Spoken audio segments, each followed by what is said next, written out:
মালদ্বীপের যে India out campaign, সেই ক্যাম্পেইনকে কেন্দ্র করে ভারতের প্রখ্যাত আরেক রাজনীতিবিদ, কংগ্রেসের সাবেক মন্ত্রী শশী থারুর, তিনি প্রজেক্ট সিন্ডিকেটে একটি লেখা লিখেছিলেন।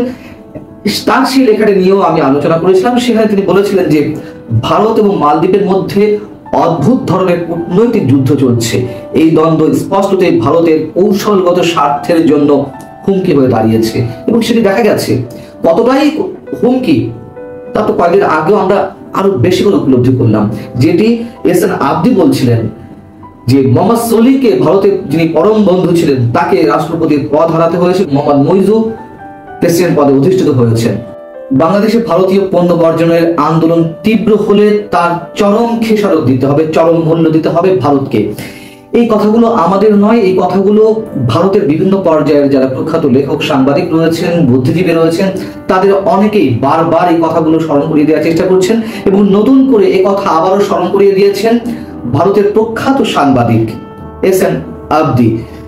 তিনি ভারতের ব্যবসা বাণিজ্য সংক্রান্ত একটি প্রভাবশালী গণমাধ্যম মানি কন্ট্রোলে একটি নিবন্ধ লিখেছেন। সেই নিবন্ধটির শিরোনাম হচ্ছে after Maldives Bangladesh sees an India out campaign, why New Delhi must stop China from taking advantage. অর্থাৎ তিনি বলতে চাচ্ছেন যে বাংলাদেশে এই আন্দোলনটি তীব্র হলে তার সুবিধাটি চীন নিয়ে নেবে, এবং চীনকে কেন এই সুযোগ করে দেওয়ার চেষ্টা করছে ভারত। ভারত কেন তার এক পেশের নীতি আওয়ামী লীগের প্রতি বজায় রেখেছে। ভারতের স্বার্থেই বাংলাদেশের জনগণ, সুশীল সমাজ এবং বিএনপি সহ আরো অন্যান্য যে বিরোধী দল রয়েছে, ইনক্লুডিং আওয়ামী লীগ, সবার সঙ্গে ভালো সম্পর্ক রাখতে হবে, সেই পরামর্শই দিচ্ছে। আমি একটু বিশ্লেষণে আসবো, তার আগে এহসান আবদি সম্পর্কে আমাদের একটা লাইন অন্তত বলতে হবে। এহসান আবদি ভারতের খুবই রিনাউন্ড জার্নালিস্ট, এবং 2022-এ ভারতের যে মুষ্টিমেয় কিছু সংখ্যক সাংবাদিকের ফোনে আড়ি পাতার চেষ্টা করা হয়েছিল। কিছু সাংবাদিকের ফোনে ইসরায়েলি স্পাই সফটওয়্যার পেগাসাস ব্যবহারের অভিযোগ উঠেছিল, এবং তা নিয়ে পুরো ভারত জুড়ে তোলপাড় হয়েছিল। সেই কজনের সাংবাদিকের একজন হচ্ছেন এহসান আবদি। তো এহসান আবদি বলছেন,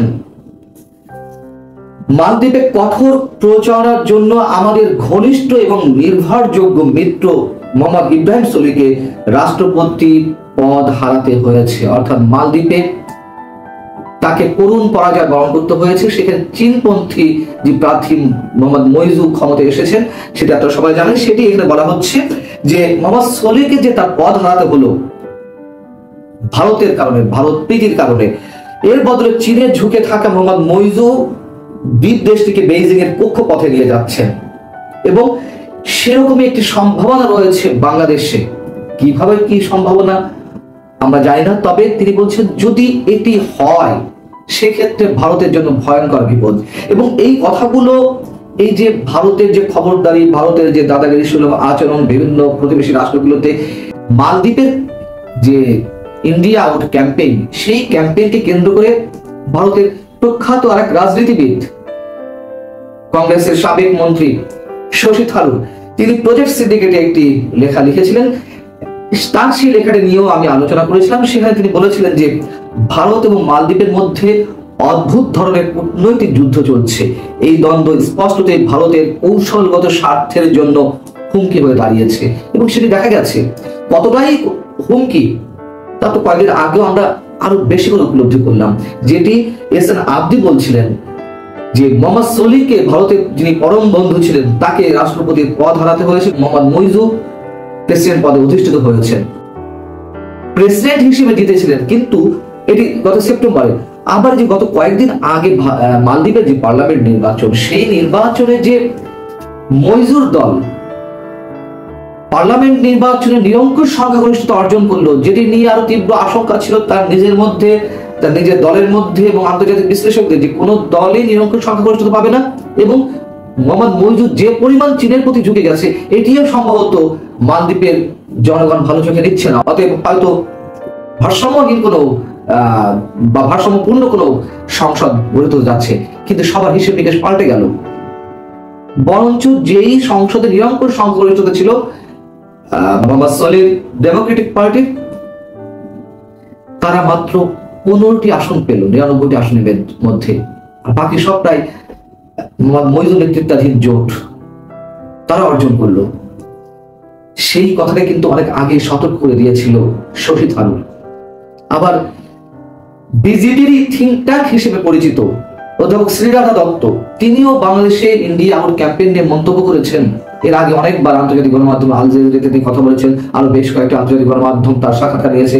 সেখানে তিনি বারবার বলেছেন বিজেপি থিঙ্ক ট্যাঙ্ক হিসেবে কাজ করা সত্ত্বেও বাংলাদেশে যে বয়কট আন্দোলন শুরু হয়েছে সেটিকে কোনোভাবেই ছোট হিসেবে দেখা উচিত নয় নরেন্দ্র মোদীর অথবা মোদী প্রশাসনের। এরকম আরো অনেকে বলেছেন। অতএব এসএন আবদি যে কথাগুলো আবারও বলছেন, ভারতকে সতর্ক করে দিচ্ছে, এটি এখন ভারতের বিষয়, ভারত কি করবে না করবে। এসএন আবদি আরো বলছেন যে আমাদের মিডিয়া ইন্ডিয়া আউট আন্দোলনের প্রভাব সম্পর্কে রিপোর্ট করতে একরকম লজ্জা বোধ করে। খুবই চরম সত্য কথা বলেছেন। এটি যেমন সত্য, আমি যেটি বললাম, ভারতের কোন সাংবাদিক, লেখক, বুদ্ধিজীবী পর্যায়ের অনেকে এই আন্দোলন নিয়ে সতর্ক করে দিচ্ছে ভারত সরকারকে। আবার পাশাপাশি কোন গণমাধ্যম, হয়তো তার মাত্রাটাই আর বেশি, তারা আবার বাংলাদেশে এই ইন্ডিয়া আউট ক্যাম্পেইনকে একেবারে তুচ্ছ আকারে প্রকাশ করছে এবং এটি কোনো আন্দোলনই নয়, এমন ভাবে তারা তুলে ধরছে। কিন্তু এইভাবে তুলে ধরার পরও আবার তারা বলছে এই করলে সে হবে, সে না করলে হবে। সাংবাদিক আবদি আবার রেফারেন্স নিয়েছেন আল জাজিরা, নিক্কি এশিয়া সহ আরো অনেক গণমাধ্যমে। ভয়েস অফ আমেরিকার কথা তিনি বলছেন যে ভয়েস অফ আমেরিকাতে এমন রিপোর্ট হয়েছে যে ঢাকা ও চট্টগ্রামের দোকানে রান্নার মতো ভারতীয় যেসব পণ্য এসব দোকানে রাখা হতো সেগুলো অনেক বিক্রি বাট্টা কমে এসেছে। শুধু রান্নার পণ্যই নয়, তেল, প্রক্রিয়াজাত খাবার, প্রসাধনী, পোশাক ইত্যাদি ইত্যাদি। এবং একই ধরনের রিপোর্ট যে আল জাজিরা সরজমিনে করেছে সে কথাও তিনি মনে করিয়ে দিচ্ছেন। আর নিক্কি এশিয়াতে গত কয়েকদিন আগে ঈদকে কেন্দ্র করে যে রিপোর্ট প্রকাশিত হয়েছে সে সম্পর্কে তিনি বলছেন যে নিক্কি এশিয়া জানাচ্ছে, নিক্কি এশিয়া আপনারা জানেন যে মানি কন্ট্রোলের মতন জাপানের অর্থ বাণিজ্য সংক্রান্ত আরেকটি প্রভাবশালী গণমাধ্যম নিক্কি এশিয়া, সেই গণমাধ্যমে বলা হচ্ছে যে বিরিয়ানি মশলা থেকে শাড়ি এবং সালোয়ার কামিজ পর্যন্ত ভারতীয় পণ্যের বিক্রি হ্রাস পেয়েছে ঈদের আগে। যে ঈদে বাংলাদেশের বাজারে ভারতীয় পণ্যের সয়লাভ হয়ে যায় সেগুলো সেখানে কমে এসেছে।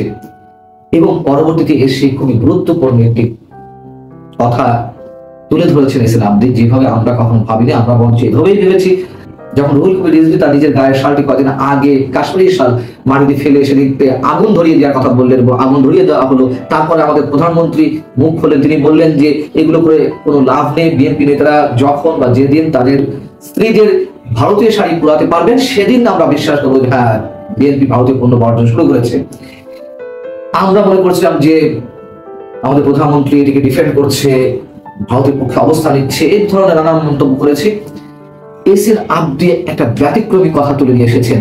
তিনি বলেছেন যে প্রধানমন্ত্রী এই বক্তব্যকে কেন্দ্র করে অনেকে হাসাহাসি করেছেন এবং তিনি হাসির মতো বক্তব্য দিয়েছেন, কিন্তু এটি হাসির কোনো বক্তব্য নয়, বরঞ্চ এটিকে খুবই সিরিয়াসলি গ্রহণ করতে হবে। যে পণ্য বর্জনের আন্দোলন চলছে, আর এজন্য ফেভারিটদের নিয়ে ভারতের খেলা বন্ধ করতে হবে। অর্থাৎ আওয়ামী লীগ শুধুমাত্র তাদের ফেভারিট, তাকে নিয়েই ভারত পড়ে থাকবে এমনটি যদি না হয়। আওয়ামী লীগ থাকবে, বিএনপি সহ অন্যান্য বিরোধী দলও ভারতের তালিকায় থাকবে, সবার সাথেই ভারতের সক্রিয়তা থাকবে। বিশেষ করে সবচেয়ে বড় কথা হচ্ছে বাংলাদেশের জনগণের সাথে ভারত থাকবে, এমনটি তিনি বলছেন।